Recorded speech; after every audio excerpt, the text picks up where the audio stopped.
আগবাৰিষাৰ বান আহিল আৰু গ'ল।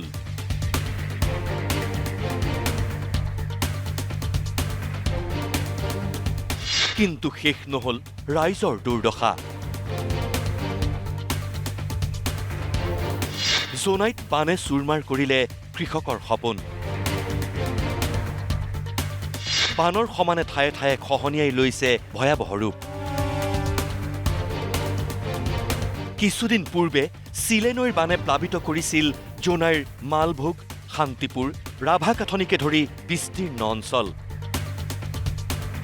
বান শুকাল, কিন্তু চিলে নৈৰ বানে তছ নছ কৰি পেলালে কৃষকৰ আশাৰ পথাৰখন। মৰুভূমিত পৰিণত হ'ল সেউজীয়া ধাননি পথাৰ।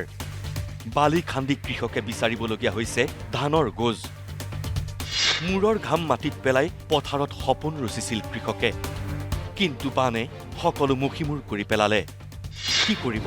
বছৰটো কেনেকৈ খাব? পৰিয়াল পোহপাল কেনেকৈ দিব? হাহাকাৰ লাগিছে কৃষকৰ মাজত।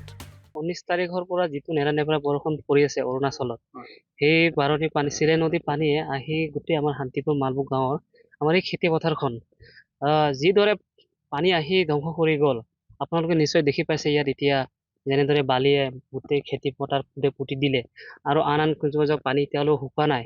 সেই পানী নুশুকা খেতিখিনি এতিয়া আপোনাৰ ৰ'দৰ প্ৰবত মানে পানী উপঙি উতুলি গোটেই ধানখিনি মানে জ্বলি পুৰি খতম শেষ হৈ যাব। গোটেইখিনি শেষে হৈছিলে আৰু ৰুই মেলি। এতিয়া ৰুই মেলি শেষ হোৱাৰ পাছত অলপ বামখিনি আছিলে, বামখিনি ৰুই আছিলে, সেই অৱস্থাতে পানী আহি সেই অৱস্থা কৰি দিলে। খেতি নহ'লে, ধান নহ'লে আমি কেনেকৈ জীয়াই থাকিম? বা সেইখিনি কেনেকা ধানটো হ'লেতো আমি জীয়াই থাকিব পাৰিমতো। স্থানীয় বিধায়ক, প্ৰশাসন আৰু চৰকাৰলৈ কৃষকৰ আহ্বান, বান প্ৰতিৰোধ কৰি কৃষকক ৰক্ষা কৰক, সৰ্বহাৰা কৃষকক সহায় কৰক।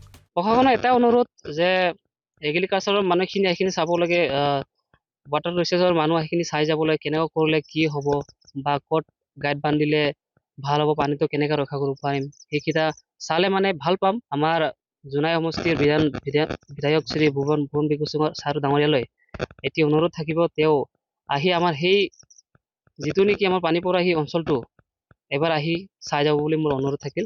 এইটো আমি চৰকাৰক অনুৰোধ কৰোঁ আৰু চৰকাৰে আহি চাব লাগে। আমাৰ এগ্ৰিকালচাৰ অফিচৰ ফালৰ পৰা আৰু আমাৰ বিধায়ক মহোদয় ভুৱন পেগু ছাৰক এইটোৱে মই মোৰ ফালৰ পৰা আমাৰ গাঁৱৰ ফালৰ পৰা অনুৰোধ কৰোঁ, মথাউৰিটো দি দিব লাগে।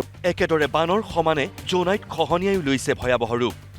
নাহৰ নলাৰ গৰাখহনীয়াই ব্যাপক ক্ষতি সাধন কৰিছে নাহৰ গেজেৰা গাঁৱত। ৰাইজৰ কৃষিভূমি, চৰণীয়া পথাৰৰ লগতে নাহৰ নলাৰ পানীয়ে খহাই নিছে বাট পথ। সেয়েহে সম্পত্তি, কৃষিভূমি, বাট পথ ৰক্ষাৰ বাবে শীঘ্ৰে খহনীয়া ৰোধৰ ব্যৱস্থা কৰিবলৈ দাবী স্থানীয় ৰাইজৰ।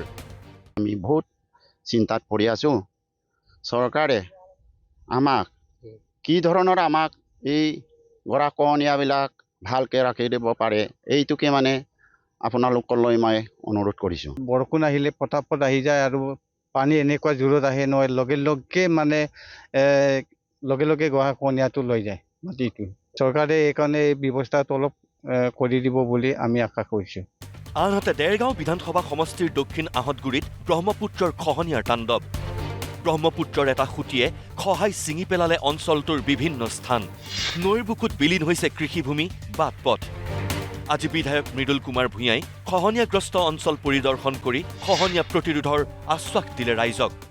ভালেকেইটা এৰিয়া ইতিমধ্যে খহাইছে আৰু যোৱা বছৰ যিটো দলগাঁও শগুনপাৰা সংযোগী পথ, সেই তাতে প্ৰায় 30-40 মিটাৰ যোৱাবাৰ খহাইছিল। আৰু ৰাইজে ইয়াতে যিটো অভিযোগ কৰিছে সেইটো হ'ল এইটোৱে যে জিঅ'বেগখিনি দি দিয়াৰ কাৰণেহে শগুনপাৰাত ব্ৰহ্মপুত্ৰৰ পানীয়ে খহনীয়া সৃষ্টি কৰিছে।